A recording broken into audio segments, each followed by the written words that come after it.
In the interim, you got a bye week, and I know you didn't want to have to go through that, but as a leader, what do you do in that bye week, and what do you do this week to prepare your team to get back to the field? Yeah, we just get back to who we are. Don't lose sight of what kind of team we are.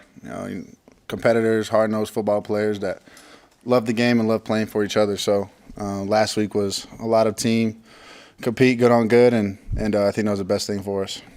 Is there any value in like somewhat of a mental reset when you guys get a day or two off on the weekend? Absolutely. I think there's a huge aspect to that. Going 4 weeks, 5 weeks, however long, if you include training camp, probably 8 weeks.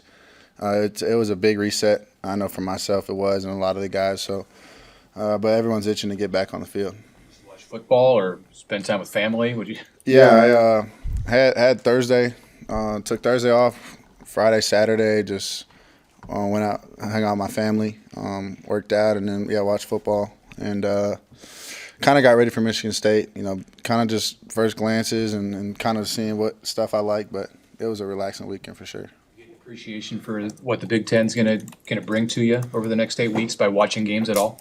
Yeah, I think it presents a great opportunity for our football team to step up and win the big games that for so long around here has been kind of lost. But I know everyone's excited to get back out there.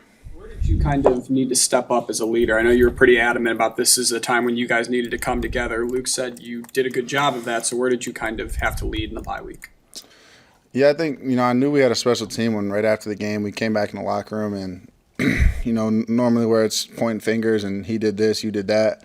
But we just kind of latched on and came together. And from my point of view, it's just making sure that guys aren't making excuses for themselves and making sure that they understand that it's our responsibility. No one's going to come hand us anything. So we wouldn't want it any other way. Dylan, what has been the mentality of the offensive line since Michigan, just as far as stepping it up and being challenged more here this past week? Yeah, I mean, the same thing every week. Sometimes you get hit in the mouth, and whether it's, them or, honestly, I don't think that everything was them. I would put a lot of it on myself and, not being able to, get the football out, I need to make sure that I help them out with that. So I would be careful putting all of it on them just because it's not just those 5 guys, but it's the receivers, it's the running backs, and ultimately it's me. So I'll take that one, and I know we'll learn from it and be better. What's your evaluation of the red zone offense so far? Did you spend some time kind of studying a few of those plays?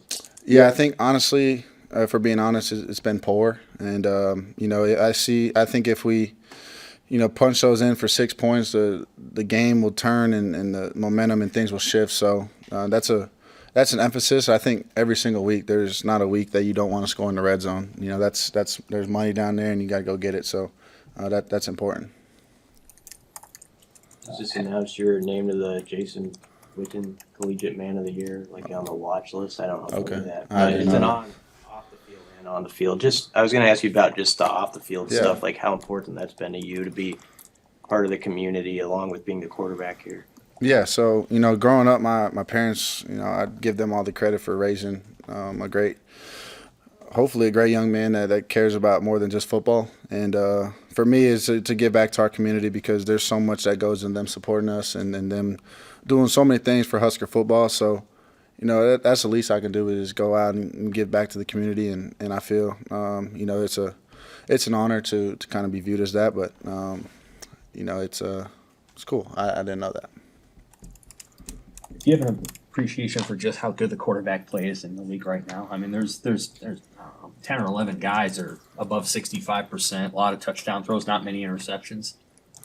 Yeah, it's awesome. I mean, I think I don't know how to say this, but the Big Ten's a special league, and I think that people are starting to see that now.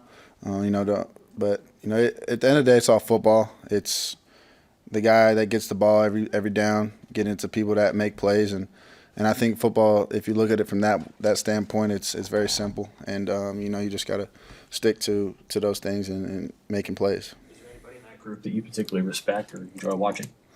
Every single one of them, because I know and understand everything that they go through, and I respect all of them. There's not one guy that I can single out that I respect more than the other because we all go through the same thing. So it's it's honestly cool to see guys, and on the bye you get to watch guys in your conference go out there and play and compete, and it's nothing better than seeing someone go win and watching people fight and try to win a football game. What jumps out about Michigan State, their defense, and maybe how they've attacked and gone after quarterbacks? Yeah, I mean they have a great front, great linebackers, and their safeties and corners play very well together. They play hard, and you face a team that plays hard and they play sound. They can create issues if you're not on your P's and Q's. So we'll have our hands full coming in Saturday, especially after coming off a bye week. They're coming off a bye, we're coming off a bye, and previous experiences from them, they've come out and beat some pretty good teams off a bye week. So any given Saturday, something could happen, and hopefully we'll be on the winning side of that. How was your experience? Your dad played so long, and just being a high-profile recruit helped you not pay attention to whether it's praise or negative critiques or in between, just go about your business. Yeah, my father has a big impact on that. I think my mom gets lost in it just because my dad's played, but my mom really knows everything about the game, and yeah, I mean whether it's good or whether it's bad, it doesn't matter. The game, the time of the game, when you got to play, how many snaps you got to play, doesn't care about the previous weeks or things that happened before. So, I have a very strict process, and I follow it to a T, and I make sure that every week that it happens. And when you get results that are somewhat good, then you lean in and you double down on that process and you just keep moving. But it hasn't been good enough. Obviously losing a football game, so. Self-evaluated and tighten the screws up, and we'll be ready to buckle our chin straps and go win this weekend. All right. Thanks, Dylan. Thank you.